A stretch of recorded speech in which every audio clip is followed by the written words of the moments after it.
Assalamualaikum warahmatullahi wabarakatuh. Waalaikumsalam warahmatullahi wabarakatuh. Keadaannya apa?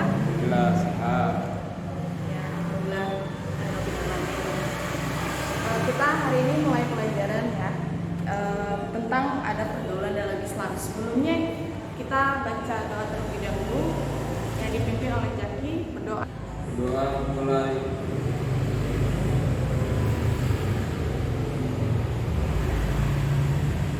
Doa mulai. Ya, anak-anak, sebelum kita memulai pelajaran, Ibu akan absen terlebih dahulu ya.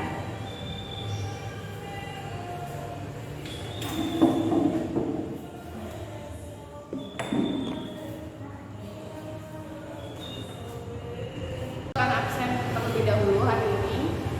Jaki, Hadir Bu. Subhan, Hadir. Rahman. Tidak masuk Bu. Kenapa tidak masuknya? Sakit Bu. Sakit. Ada surat sakitnya kah? Tidak ada. Tidak ada. Oke, berarti tidak ada surat sakitnya dinyatakan alfa ya. Iya Bu. Ya. Sebelum itu kita akan mengulangi pelajaran yang sebelumnya tentang ada pergaulan dalam Islam. Ada berapa saja ada pergaulan dalam Islam? Bisa tolong dijelaskan, Jaki? 1. Ada pergaulan dengan teman sebaya. 2. Ada pergaulan dengan orang yang lebih tua. 3. Ada pergaulan dengan orang yang lebih muda. 4. Ada pergaulan dengan lawan jenis. Ya, Ibu akan menjelaskan tentang bergaul dengan teman sebaya. Dalam bahasa Arab, bergaul diartikan dengan suhbah, yang diambil dari kata sahibah, yang berarti pertemanan. Dalam bahasa Indonesia, bergaul berarti campur. Sementara teman sebaya dalam kamus besar bahasa Indonesia, teman sebaya diartikan sebagai kawan, sahabat, atau orang yang usia hampir sama. Dengan demikian, dimaksud dengan bergaul dengan teman sebaya adalah pertemanan seseorang dengan individu lainnya, anak-anak usia, remaja, atau dewasa yang tingkatannya hampir sejajar. Pergaulan remaja memiliki ciri khas tersendiri. Seorang remaja memiliki akan senang apabila diterima dan sebaliknya, akan tertekan dan cemas apabila tidak diterima atau dikucilkan oleh teman-teman sebayanya. Teman sebaya dalam pandangan seorang remaja misalnya merupakan kelompok yang baru yang memiliki ciri khas, norma, kebiasaan tersendiri yang sangat berbeda dengan lingkungan keluarganya. Kelompok teman sebaya ini akan menjadi lingkungan sosial pertama di mana seorang remaja akan belajar untuk hidup bersama dengan orang lain yang bukan merupakan anggota keluarganya. Disinilah seorang remaja dituntut untuk memiliki kemampuan baru dalam menyesuaikan diri dan dapat dijadikan dasar dalam melakukan interaksi sosial dalam cakupan yang lebih besar. Baik, itu dari adab bergaul dengan teman sebaya. Ibu akan bertanya tentang cara mencari teman sebaya yang baik menurut Islam. Coba bisa dijelaskan, Jaki? Cara mencari teman sebaya yang baik menurut Islam. 1. Cerdas. Kecerdasan bagi seseorang dalam modal awal. Oleh karena itu, di dalam Islam dianjurkan untuk mencari teman yang cerdas, bukan yang bodoh atau gemuk. 2. Memiliki akhlak yang baik. Carilah teman yang memiliki akhlak baik. Seorang teman yang telah diliputi oleh emosi, kikir, penakut, dan cenderung mengikuti hawa nafsunya tidak akan menghasilkan pergaulan atau pertemanan yang baik. 3. Bukan orang fasik. Teman yang baik sangat berpengaruh terutama dalam masalah perilaku. Orang yang fasik adalah orang yang senantiasa berbuat dosa walaupun dosanya merupakan dosa kecil. Sudah.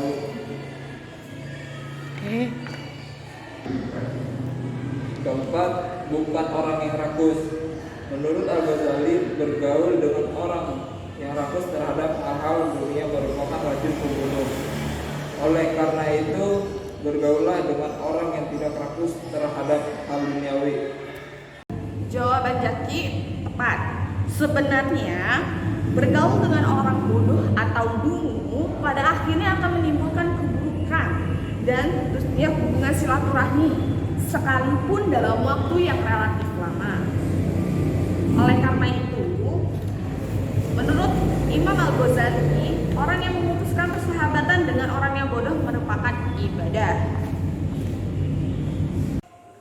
Ya, yang kedua adalah memiliki akhlak yang baik. Sebenarnya Allah telah berfirman dalam surah Al-Mujadilah, Bismillahirrahmanirrahim. Alam tara ilal ladzina tawallaw qauman ghadiballahu alaihim ma hum minkum wala minhum wa yahlifuna alal kadzibina wa hum ya'lamun. Yang artinya, tidakkah kamu memperhatikan orang-orang yang menjadikan suatu kaum yang dimurkai Allah sebagai teman? Orang-orang itu bukan dari golongan kamu dan bukan pula, sedang mereka mengetahui Allah telah menyediakan bagi mereka azab yang sangat keras. Sesungguhnya amat buruklah apa yang telah mereka kerjakan. Dalam Quran surah Al-Mujadilah ayat 14 sampai dengan 14.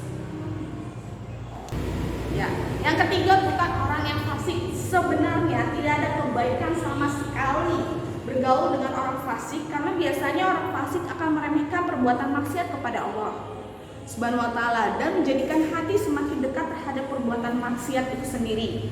Karena tertera karena Allah berfirman dalam surat Al-Kahfi, Bismillahirrahmanirrahim, wa asbir nafsaka ma'al ladzina yad'una rabbahum bil ghadawati wal 'ashya yuriduna wajha wala ta'du aynaka anhum turidu zinata hayatid dunya wala tuti man aghfalna qalbahu an zikrina wa atba'a hawa wa kana amruhu furqa. Yang artinya, dan bersabarlah kamu bersama dengan orang-orang yang menyeru Tuhannya di pagi dan senja hari dengan mengharap keridhoannya, dan janganlah kedua matamu berpaling dari mereka karena mengharapkan perhiasan dunia ini, dan janganlah kamu mengikuti orang yang hatinya telah kami lalaikan dari mengingati kami serta menuruti hawa nafsunya adalah keadaannya itu melewati batas. Dalam Quran surah Al-Kahf ayat 28. Ya, yang keempat bukan orang yang rakus. Yang tadi sudah dijelaskan oleh Jaki. Sebenarnya Abu Sulaiman Al-Darani mengingatkan, janganlah bergaul kecuali kepada salah satu dari orang ini. Yang pertama, orang yang menyertaimu atau menasihati di dalam hal-hal duniawi, atau yang kedua, atau kepada seorang yang senantiasa bertambah setiap saat amal-amal akhiratnya.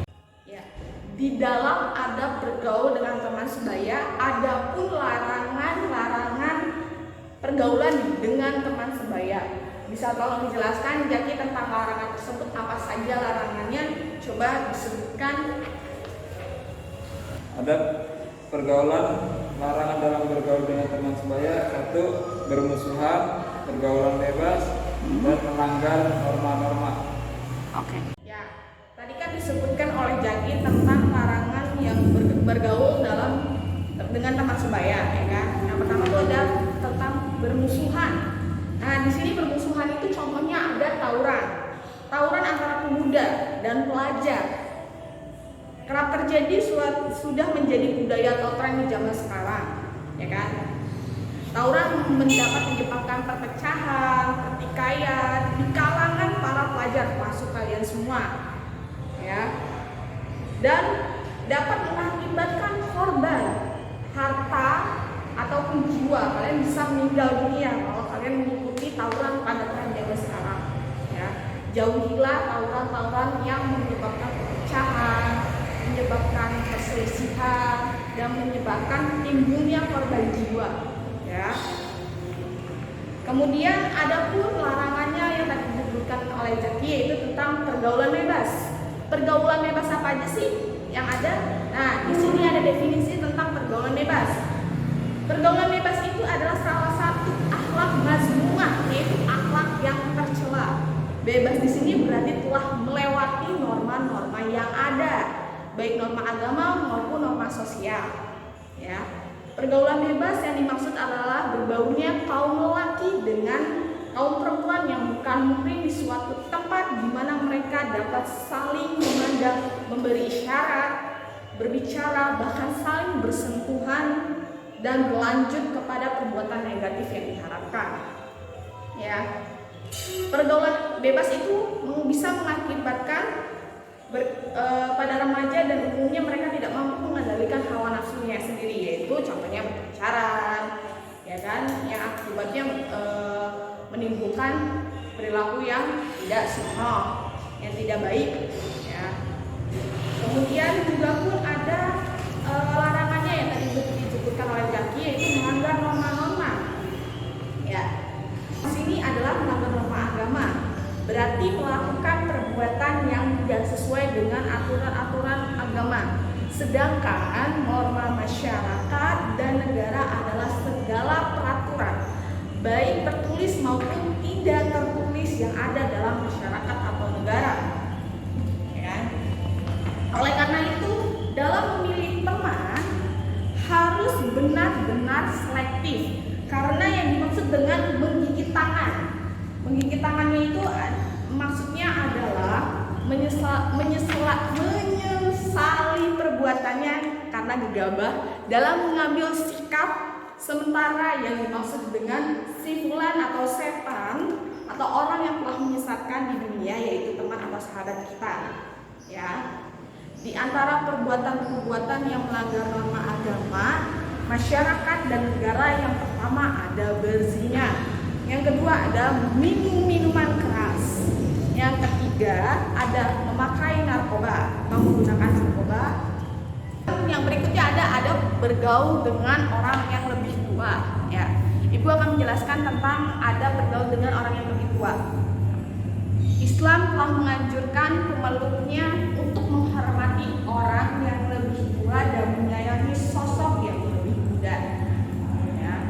Dalam kamus besar bahasa Indonesia, orang yang lebih tua yaitu orang yang dipandang tua atau berpengalaman seperti orang tua, para pemimpin, dan para penasihat, terutama ulama-ulama. Ya. Orang tua misalnya memiliki peran yang sangat penting dalam membesarkan anaknya. Orang tua adalah yang bertanggung jawab dalam suatu keluarga atau berumah tangga dalam kehidupan sehari-hari, disebut sebagai bapak dan ibu. Ya. Orang tua memiliki kedudukan yang sangat mulia sehingga Allah memerintahkan kita untuk berbakti kepada keduanya. Berikutnya apa sih tata cara atau cara bergaul dengan orang yang lebih tua? Bisa dijelaskan sebenarnya tentang cara bergaul dengan orang yang lebih tua. Apa saja cara-caranya bergaul dengan orang yang lebih tua? Dipersilakan untuk menyebutkan dan menjelaskannya. Tata cara bergaul dengan orang yang lebih tua. Yang pertama berlaku sopan, kedua berkata santun, ketiga menolak dengan halus perintah buruk, keempat menghormati dengan ikhlas, kelima mendahulukan orang yang lebih tua. Ya. Mulai dengan berlaku sopan, orang beriman akan menunjukkan perhatian kepada orang yang lebih tua, khususnya kepada orang tua yang telah melahirkan dan memperlakukan mereka dengan rasa hormat, menanamkan kasih sayang, berbagi bagi mereka, memperlakukan mereka dengan baik dan berusaha menyenangkan hati mereka dengan perilaku baik dan bijak. Yang kedua, berkata santun. Salah satu bentuk sikap santun kepada orang tua atau orang yang lebih tua adalah jangan bersuara lebih keras dari suara mereka, memutus pembicaraan, berbohong,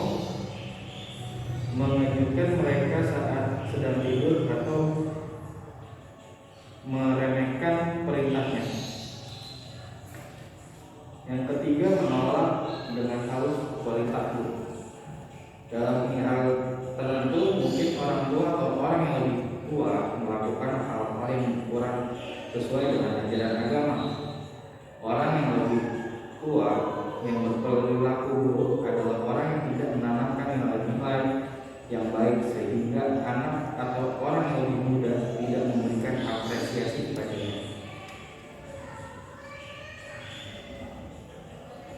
Meskipun demikian, siapa saja yang mendapati hal seperti ini, maka hendaknya ia menolaknya dengan cara dan bersikap secara sopan, berkata santun sehingga mereka tidak merasa dilecehkan, dan pada saat bersamaan hendak mendoakan para orang tua tersebut untuk tidak melakukan kegiatan buruk.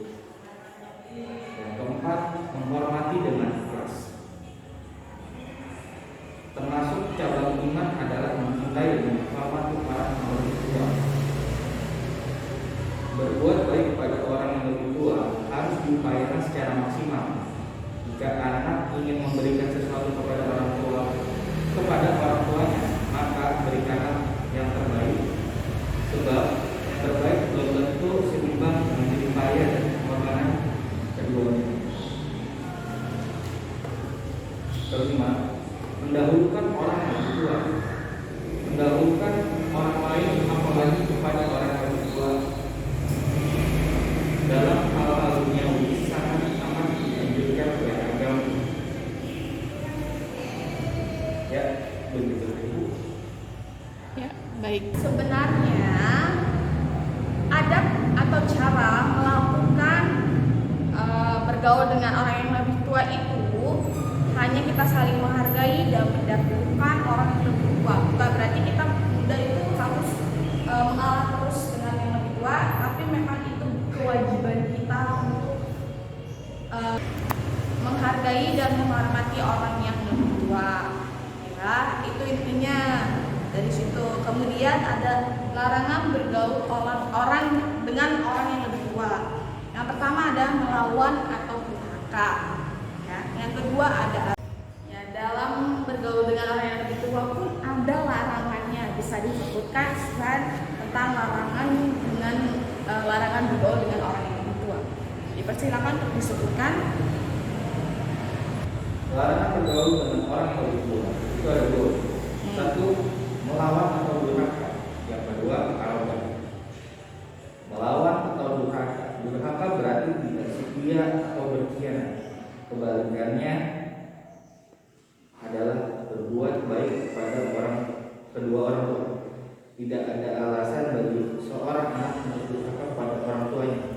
Kepatuhan anak pada orang tuanya ada pada segala hal yang diperintahkan olehnya. Siapa saja yang durhaka kepada orang tuanya, maka Allah Subhanahu wa Ta'ala akan melaknat dan mengharamkan surga baginya. Kedua, arogan. Arogan dalam kamus bahasa Indonesia artinya sombong, congkak, angkuh, dan mempunyai persamaan atau superioritas yang dimanifestasikan dalam sikap suka memaksa atau komat. Sikap arogan merupakan kesombongan diri terhadap orang lain karena seseorang merasa memiliki kelebihan dalam hal kekayaan, kepandaian, ketampanan, kecantikan, kekuatan fisik yang semata-mata menutupi kelemahannya. Sikap arogan akan menutup mata hati seseorang dalam menerima kebenaran. Kesombongan akan membuat manusia jika terhadap kebenaran.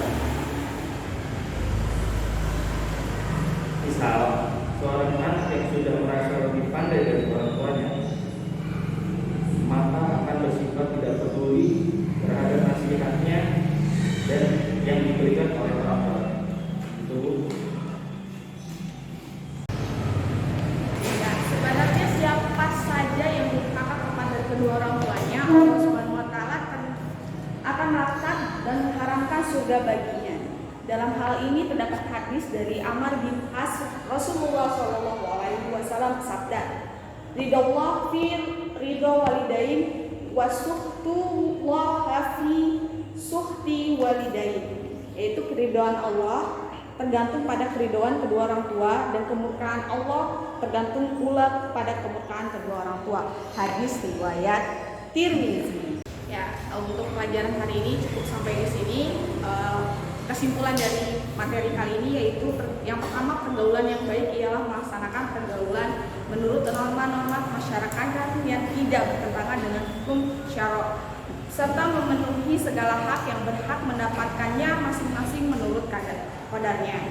Yang kedua, agama Islam menyeru dan mengajak kaum muslimin melakukan pergaulan di antara kaum muslimin lainnya, baik bersifat pribadi maupun dalam bentuk suatu badan usaha dalam suatu kesatuan. Yang ketiga, secara garis besar pergaulan itu dapat dilihat dari beberapa lapisan. Yang pertama, ada sosok yang usianya lebih tua dari kita, baik dari sisi usia, ilmu, atau ibadahnya. Yang kedua, ada sosok yang usianya setara dengan kita.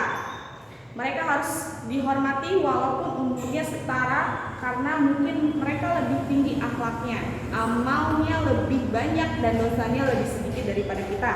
Yang ketiga, sosok yang usianya lebih muda. Golongan ini pun harus dihormati secara wajar karena mereka lebih muda dan lebih kurang kebutuhannya dibandingkan dengan kita yang lebih tua.